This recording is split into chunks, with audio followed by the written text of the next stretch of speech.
Silent CEO pretended to be a janitor for a week. Only one trainee girl treated him like a human.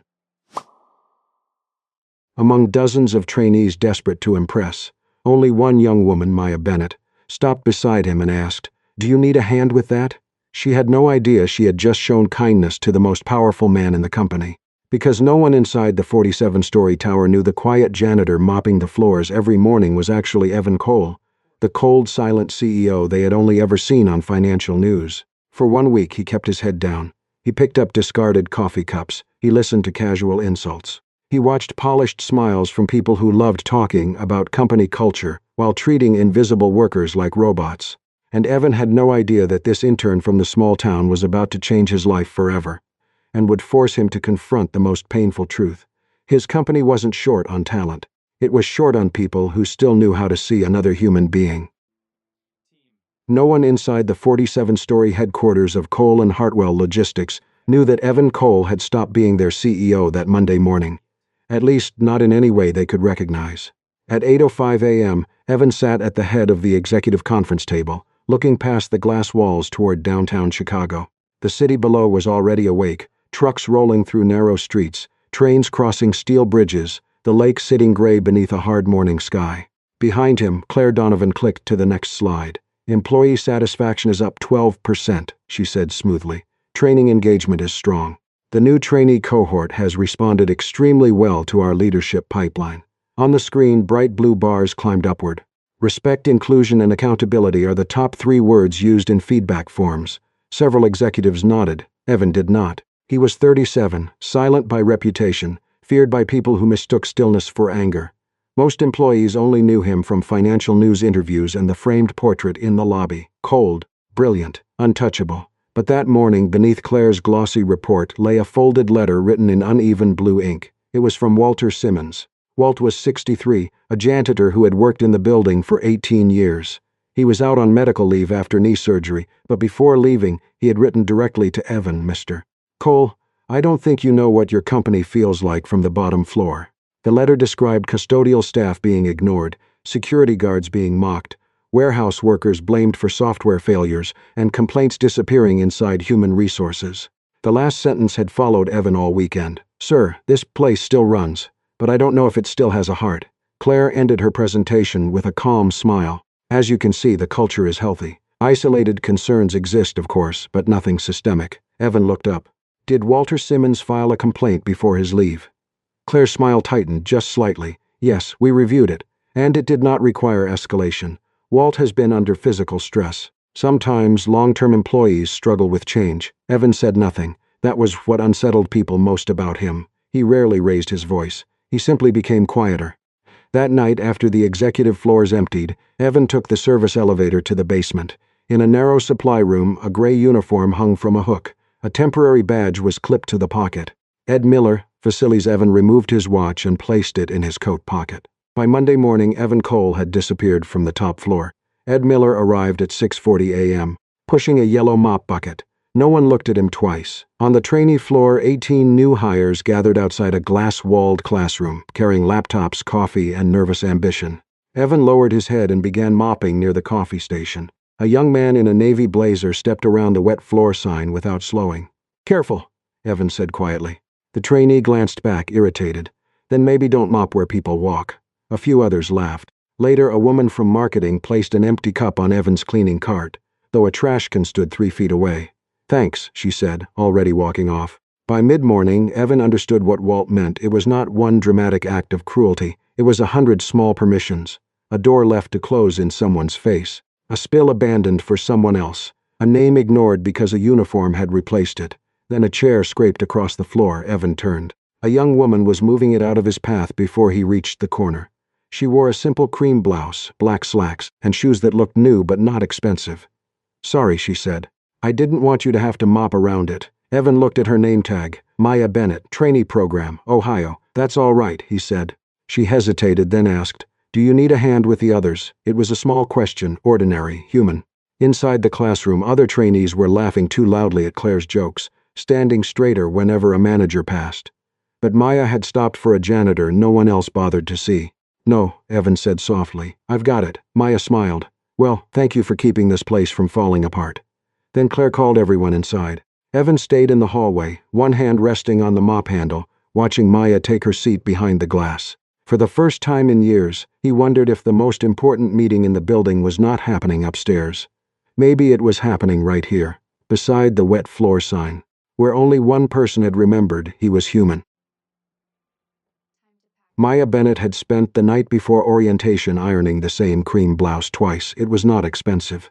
Nothing in her suitcase was. She had packed 2 pairs of slacks, 3 blouses, 1 blazer from a clearance rack, and a pair of black flats that pinched her heels but looked professional enough if no one looked too closely. Her apartment in Chicago was temporary, small, and too close to the train tracks. Every time the floor trembled, she reminded herself it was still better than going back to Ohio with another unfinished plan. She needed this job, not wanted, needed. There were student loans waiting in her inbox. There was her mother's prescription bill taped to the fridge back home. There was her younger brother, Caleb, who never asked for help, but had quietly started picking up extra shifts at the garage after their mother's stroke. Maya had taken a year off school to help at home. People called it responsible, but responsibility did not look impressive on a resume. It looked like a gap. So when Cole and Hartwell Logistics accepted her into its trainee program, she told herself this was her chance to prove she belonged somewhere bigger than the small Ohio town where everyone knew what your parents owed and what you had failed to finish. Inside the training room, belonging seemed to come naturally to Tyler Reed. He arrived 5 minutes early, wearing a navy suit that looked tailored and a smile that looked practiced.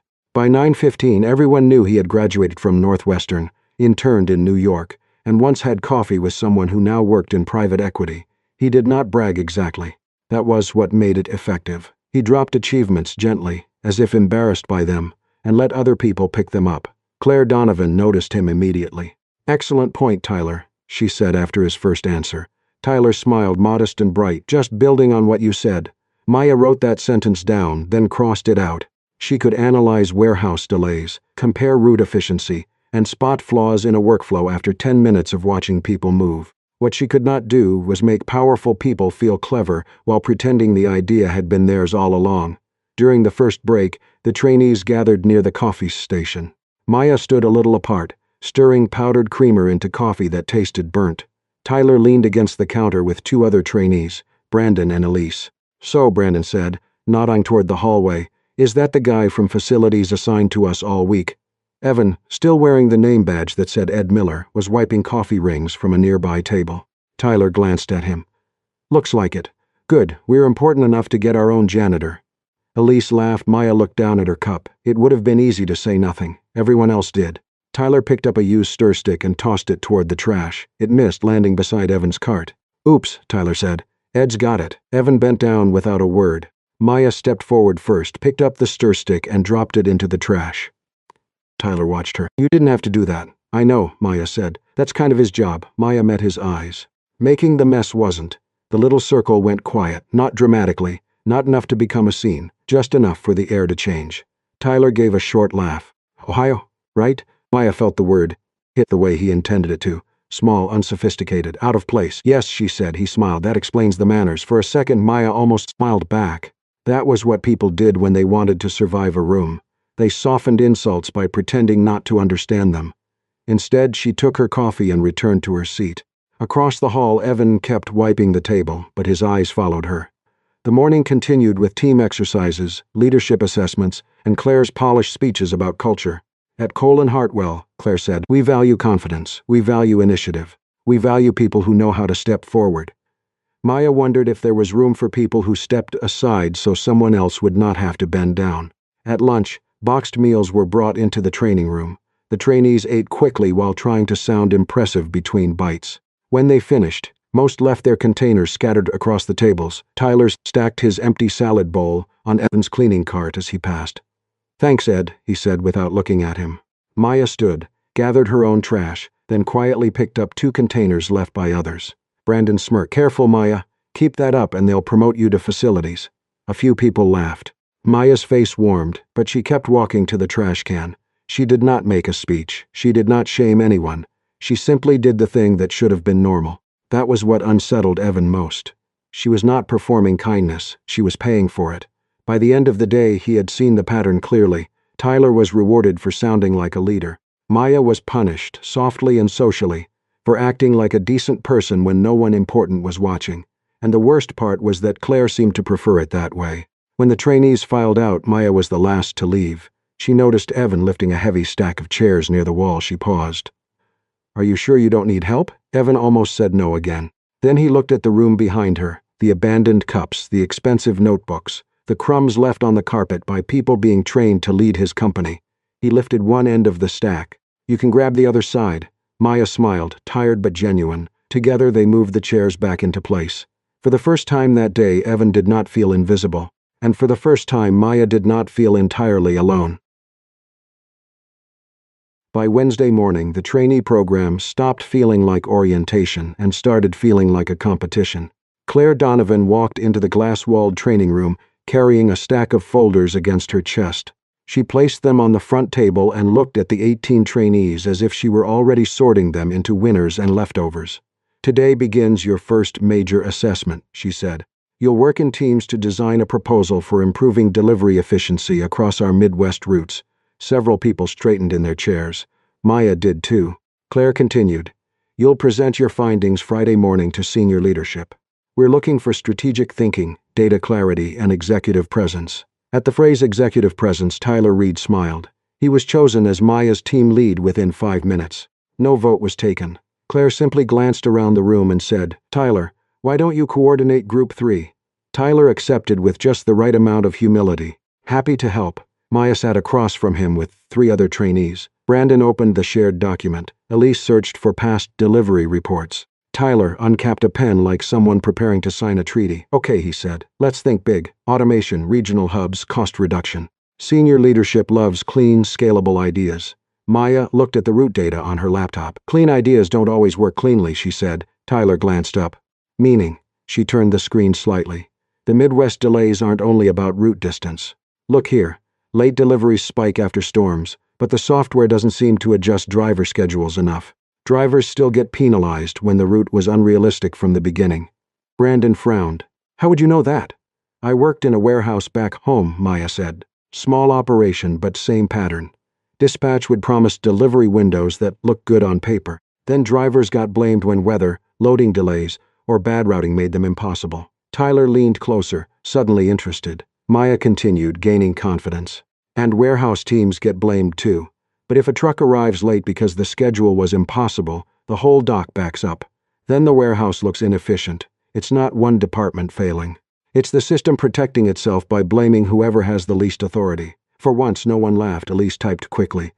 "That's actually strong," she said. Tyler nodded. "Very grounded. We can use that." Maya felt a small lift in her chest. For the next hour, she mapped out the problem.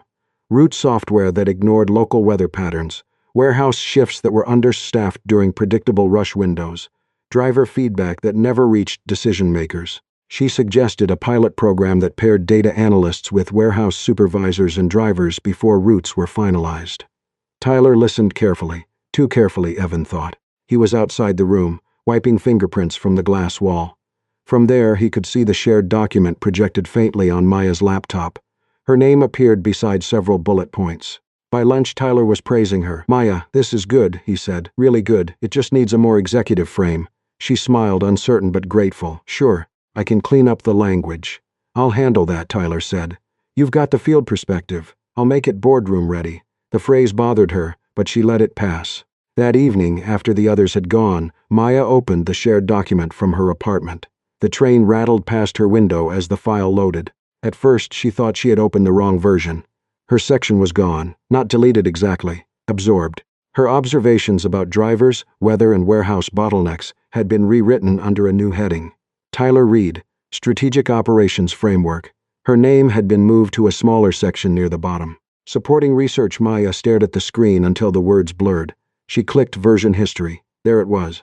Tyler had edited the document at 7:42 p.m. Her notes had been reorganized, renamed, polished, and taken. The next morning, she approached him before training began. "Tyler, can we talk about the document?" He did not look surprised. "Sure. You moved my analysis under your section. I streamlined it. You removed my name from the main framework." Tyler sighed softly, the way people do when they want patience to look like generosity. "Maya, this is a team project. Ownership, Besides, leadership is shaping raw input in strategy, but she felt that she wanted to. I'm not asking for special credit, she said. I'm asking not to be erased. Tyler's expression cooled. Careful, that kind of language can make you seem difficult. There it was. The warning beneath the smile. Difficult, unpolished, not a culture fit. Maya thought of her blouse from the clearance rack, her Ohio address, the gap on her resume, the way Claire looked at Tyler like he already belonged. She hated herself for hesitating. During the afternoon review, Claire praised Group 3's draft. Excellent synthesis, Tyler, she said. This is exactly the kind of leadership lens we want to see. Tyler nodded. Thank you. The team contributed, of course. Maya sat still. Her hands were folded under the table so no one could see them shaking. Outside the room, Evan paused with a spray bottle in one hand and a cloth in the other. He had seen enough. After the session, he found Maya sitting alone near the end of the hallway, pretending to check emails while wiping quickly beneath one eye. He stopped beside her. You all right? He asked. Maya gave a small laugh without humor. I'm fine. I'm just learning how things work. Evan rested both hands on the mop handle. No, he said quietly. You're learning how broken things ask decent people to adjust. She looked up at him. For a janitor, Ed Miller had a way of speaking like someone who had spent years inside rooms with locked doors. Maya swallowed. If I say something, I'm difficult. If I don't, I disappear. Evan's face softened, though his voice stayed low. Don't let this place teach you that silence is proof of maturity. The sentence stayed in the air between them. Maya studied him then, really studied him. The careful posture, the watch-shaped pale mark on his wrist, the way he noticed everything and reacted to almost nothing. Ed, she said slowly, were you ever a manager? Evan looked toward the training room, where Tyler was laughing with Claire. After a moment he answered, I've been responsible for people. That's not the same thing. No, Evan said. It isn't. Then he pushed his cart down the hallway, leaving Maya with a strange new thought. Maybe the janitor was not who everyone believed he was. And maybe, for the first time since she had arrived, someone had seen exactly what was being taken from her. By Thursday evening, the trainee floor no longer looked like a place for learning. It looked like a stage. The conference room had been cleared of desks and filled with tall cocktail tables, soft jazz, silver trays of appetizers, and executives wearing the relaxed smiles of people who were still very much judging everyone. For most of the trainees, the networking event felt like an opportunity. For Maya, it felt like a test she had not been taught how to pass. She stood near the edge of the room in the same black slacks she had worn that morning, holding a glass of sparkling water she had not touched. Around her, people laughed easily about graduate schools, ski trips, summer internships, and fathers who knew someone on a board somewhere. Maya knew shipping delays, warehouse noise, and how to stretch a paycheck. She did not know how to turn those things into charm. Across the room, Tyler Reed was thriving. He stood with Claire Donovan and a vice president of operations named Grant Keller, speaking with the confident ease of someone who had never wondered whether he belonged. Our proposal focuses on predictive route correction, Tyler said. The key is reframing Midwest inefficiency as a systems-level coordination issue. Maya's fingers tightened around her glass. Those were her points: weather delays, driver penalties, warehouse bottlenecks, feedback loops from people actually touching the work. Grant nodded. Interesting. Where did that insight come from? Maya stepped closer before she could lose her nerve. Part of it came from warehouse patterns, she said. When route schedules ignore local conditions, the delay gets pushed down to drivers and dock teams. I saw that happen a lot when I worked. Tyler smiled and cut in smoothly. Maya has a very field-level perspective, he said. It's useful color. I shaped it into the operational framework. A few people chuckled politely, not loudly. That would have been easier to fight. This was softer, cleaner. The kind of insult that wore a tie. Claire heard it. Maya saw that she heard it. But Claire only lifted her glass and said, Tyler has done an excellent job translating raw observations into leadership language. Raw observations. Again, Maya felt heat rise in her face. She wanted to answer. She wanted to say that leadership language meant nothing if it erased the people who understood the problem. Instead, she swallowed it. At the far side of the room, Evan stood in his gray facilities uniform, collecting empty plates from a side table. He had seen the exchange. He had also seen Claire's choice not to stop it. Then a wine glass slipped from Brandon's hand and shattered near the cocktail tables. Red wine spread across the pale floor. Everyone stepped back. Tyler glanced toward Evan. Ed, he called, loud enough for the small circle to hear. You might want to get that before someone important ruins their shoes. A few trainees laughed. Evan set down the plates and reached for his cart. Tyler added, Careful, though. That floor probably costs more than your monthly paycheck." The room went still for half a second. Then someone gave an uncomfortable laugh, and the moment tried to disappear. Maya did not let it. She crossed the floor, crouched down, and started picking up the larger pieces of glass with a napkin. "Maya," Evan said quietly, moving toward her. "Don't." But she had already reached for a shard near the table leg. It sliced across her palm. She inhaled sharply. A line of blood appeared bright against her skin. For the first time all evening, Tyler's smile faltered. Evan was beside her instantly, not like a janitor answering an order, like a man who had forgotten what role he was supposed to be playing. He knelt, took a clean cloth from his cart, and pressed it gently against her hand. "Hold this," he said, his voice low. Maya looked at him. There was something in his face she could not name. Anger, yes, but not at her. Concern controlled so tightly it almost looked like pain. "I'm okay," she whispered. "No," he said. "You're bleeding." For a moment the noise of the party faded. Maya saw only the man kneeling in front of her, steadying her hand as if her small wound mattered more than the executives watching them. Then Tyler cleared his throat. "Okay, this is getting dramatic." Maya stood slowly, still holding the cloth to her palm. She looked at Tyler, then at the others who had laughed because it was easier than objecting. "You can be smart," she said, her voice shaking but clear. "You can be impressive. You can know exactly what to say in rooms like this." Tyler's jaw tightened. "But none of that gives you the right to make other people smaller." The room went silent. Claire stepped forward at once. "Maya," she said softly, which somehow sounded worse than shouting, "I think you should step outside and come." Maya stared at her. "I'm composed." Claire's expression did not change. "This is a professional environment. Emotional control matters here." There it was again, the invisible red mark. Not polished, not suitable, not leadership material. Maya looked down at the cloth in her hand. Blood had begun to seep through. Evan rose beside her, his eyes fixed on Claire. For one dangerous second he almost said her name as himself. But he stayed silent, not because Claire was right, because when he finally spoke, he wanted the whole company to hear him. Maya walked out of the party alone. Behind her the jazz started again, softer than before. And Evan Cole, still dressed as Ed Miller, looked around the room at the polished faces of his future leaders and understood something with a cold, sick certainty. Walt had not exaggerated. He had understated it. The next morning, Maya received the meeting request at 8:12. Claire Donovan, HR review. 8:30 a.m., no explanation, no greeting. Just a calendar block that appeared on her screen like a verdict. She knew before she entered Claire's office. The room was too clean, too bright, too carefully arranged. Claire sat behind a glass desk with Maya's trainee file open in front of her.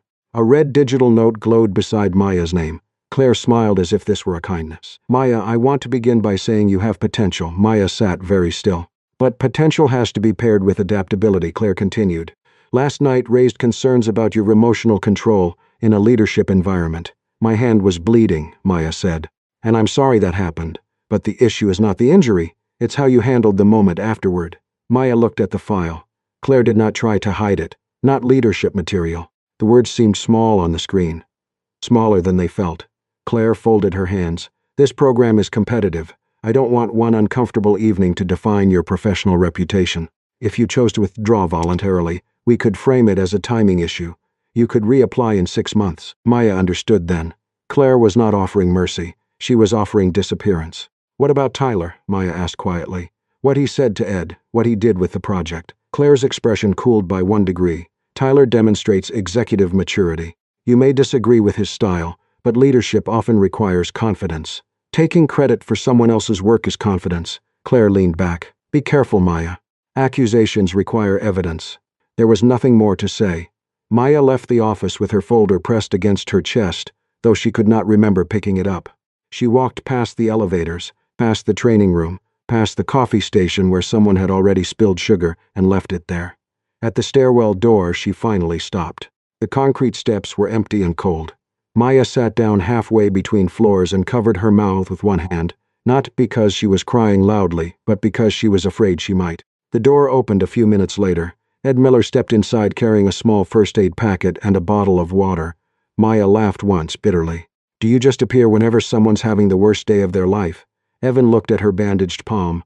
"Only on weekdays." Despite herself, she almost smiled. Then it broke. "I thought if I worked hard enough, it would be enough," she said. "If I stayed decent, if I didn't play games. But maybe in places like this, being decent just makes it easier for people to step on you." Evan sat one step below her, leaving space between them. No, he said. That's what places like this want you to believe. Maya looked at him. The problem isn't that you're kind, he continued. The problem is a system that has learned to punish people who refuse to perform. She studied his face, the calm voice, the careful words.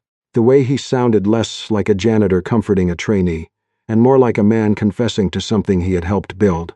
Ed, she asked softly, were you ever a manager? Evan's eyes moved to the narrow stairwell window. For a long moment he said nothing. Then he answered, I was responsible for a lot of people, and I didn't see them soon enough. Maya waited, but he gave her no more. By noon, Evan was no longer only observing. In a locked security office, he reviewed hallway footage from the networking event. Tyler laughing, the broken glass, Maya bending first, Claire watching and choosing silence. By 2 p.m. he had access to the project document history. Maya's name had been removed from the core analysis. Tyler's had replaced it. By 4:15, Evan was reading internal messages between Claire and 2 senior managers. Phrases stood out with quiet cruelty. Tyler photographs well for the program. Maya may be too emotionally reactive. Walt's complaint should remain contained unless it resurfaces. Evan stared at that last line for a long time. Contained. That was what they called people when they became inconvenient. Walt had been contained. Maya was being contained. Maybe dozens of others had been too. Evan closed the laptop and looked through the narrow office window at the trainee floor. For years he had believed silence made him objective. Now he saw what it had really done. It had given people like Claire enough room to build a company where truth only mattered when it was easy to manage. And tomorrow morning, in front of the board, Evan intended to make the truth impossible to contain. Friday morning arrived with polished floors, fresh coffee, and a conference room full of people who still believed the week had gone exactly as planned. The board sat along one side of the long table. Senior executives filled the other. Claire stood near the screen, calm and elegant, with Tyler Reed waiting beside her in a navy suit. Maya sat in the second row with her bandaged hand folded in her lap. She could have stayed home. After the red note in her file, no one would have been surprised. But leaving quietly felt too much like agreeing with them. Tyler began his presentation with confidence. Our proposal addresses Midwest delivery inefficiency through predictive route correction and cross-department synchronization. His slides were beautiful. So beautiful they almost hid the theft. Maya listened as he explained weather delays, driver penalties, warehouse bottlenecks, and feedback loops from field workers. Her words came back to her dressed in sharper fonts and cleaner language. Claire smiled proudly. Then a board member leaned forward. Mr. Reed, what practical experience supports this recommendation? Have you worked directly with drivers or warehouse teams? Tyler paused for less than a second. We consulted internal performance data, he said, and we considered field realities from a strategic perspective. It sounded good, it meant almost nothing. Maya felt her heart beating in her throat. She thought of the drivers blamed for impossible routes, the warehouse workers blamed for schedules they never made, Walt, whose complaint had been buried, Ed kneeling on the floor with a cloth pressed against her bleeding palm. If she stayed silent now, she would not only lose her own name, she would help them erase everyone else's. Maya stood. Claire turned sharply. Maya, questions will be taken after. With respect, Maya said, her voice trembling but clear. The field realities Tyler mentioned weren't abstract. They came from patterns I saw working warehouse shifts in Ohio, and from the route data we reviewed this week. Tyler's smile tightened. Maya contributed some observations. No, Maya said. I built the core analysis. The room shifted. Maya continued before fear could stop her. The problem isn't just delayed trucks. It's that the system protects itself by blaming the people with the least authority. Drivers get penalized for routes no person could complete in bad weather. Warehouse teams get called inefficient after schedules collapse upstream. And no one asks custodial or frontline staff what they see, because we've trained ourselves not to see them. Tyler let out a small laugh. This is emotional. Claire stepped forward. I agree. This is not the appropriate. A quiet voice came from the back of the room. Let her finish. Everyone turned. Ed Miller stood near the wall in his gray facilities uniform. One senior manager frowned. Ed, you need to leave. Evan walked to the front slowly. He removed the fake name badge from his shirt and placed it on the conference table. My name is not Ed Miller, he said. The room went still. He looked at Claire, then Tyler, then the board. My name is Evan Cole. For a moment no one moved. Claire's face drained of color. Tyler stared as if the floor had opened beneath him. Evan picked up the remote and changed the screen. The first image showed the document history. Maya's analysis moved, renamed, and reassigned under Tyler's name. The second showed internal messages praising Tyler as the right for the program while calling Maya reactive. The third was security footage from the networking event. Tyler's insult, the broken glass, Maya bending first, Claire watching in silence. The final slide was Walt Simmons's complaint, buried, contained, ignored, faced the room. I spent this week as a janitor because I stopped trusting reports that made us look better than we are. What I found was not one bad trainee or one bad manager. I found a culture I allowed to decay because I was absent from the places where people were easiest to ignore. No one spoke. He turned to Tyler. Ambition is not a flaw. But using other people as steps is not leadership. Then to Claire. Effective immediately, you are suspended pending an independent investigation. Claire opened her mouth, then closed it. Evan looked back at Maya. Miss Bennett, would you present your analysis? Maya stood frozen for one breath. Then she walked to the front. Her voice was not perfect. Her hand shook once as she changed slides. But she explained the data clearly. Routes, storms, driver feedback, warehouse timing, and the cost of ignoring people closest to the work. This time no one interrupted. This time the room listened. After the truth came out, Colin Hartwell did not change overnight. Evan made sure no one pretended it had. The trainee program was rebuilt from the ground up. Anonymous complaints no longer disappeared into quiet HR folders. Drivers, warehouse workers, security guards, and custodial staff were invited into meetings where decisions had once been made without them. And when Walt Simmons returned after knee surgery, Evan offered him a part-time role as an operational culture advisor. Walt laughed at the title. Sounds fancy for a man who still knows where every mop bucket is hidden. For the first time in a long while, Evan laughed too.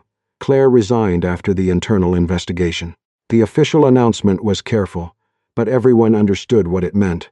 Tyler was removed from the leadership program, and a few days later, Maya received an email from him. It was an apology, but not a perfect one. Too many explanations, too many soft attempts to make himself look less cruel. Still, Maya read it to the end. Then she closed her laptop. She was learning that forgiveness did not have to arrive just because someone else needed relief. Maya was hired as an operations analyst because her proposal worked, not because Evan felt sorry for her. Evan made sure of that. He did not sit in on her hiring meeting. He did not adjust her salary. He did not make her success look like a private favor from the CEO. Maya respected him more for that. But outside the office, something between them changed quickly. It began with conversations after late meetings, when the building had gone quiet and neither of them seemed ready to go home. Then came coffee without titles between them. Then evening walks through a small park near the river, where Evan no longer had to be untouchable, and Maya no longer had to prove she belonged. He told her about his divorce, about the friend who had betrayed him, about the loneliness he had mistaken for discipline. She told him about Ohio, her mother's recovery, the debt she was still carrying, and the fear that one wrong move could send her back to a life she had worked so hard to outgrow. They fell in love faster than either of them expected. But Maya was clear. I love you, she told him one evening, their hands linked beneath the streetlights, but I can't let this love depend on your power. Evan looked at her hand in his. I don't want you to, so he respected every boundary she drew. At work he remained her CEO, distant and professional. Outside of work he was simply Evan, the quiet man who remembered how she took her coffee and listened as if every word mattered. 1 year later, Maya had earned a strategy role in a separate division. She no longer reported to Evan, directly or indirectly. Her name stood on its own. On a rainy evening, she found him in the hallway where they had first met. A wet floor sign stood nearby. Evan looked at it, then at her. That whole week, he said softly, you were the only person who saw me. Maya smiled. No, she said. I saw a tired man who needed help. The title came later. Outside, Chicago shimmered under the rain. Evan reached for her hand. This time there was no hesitation. Together, they walked out of the building, hopeful and unafraid. Two lonely people who had once been invisible in the same workplace, finally learning how to find each other.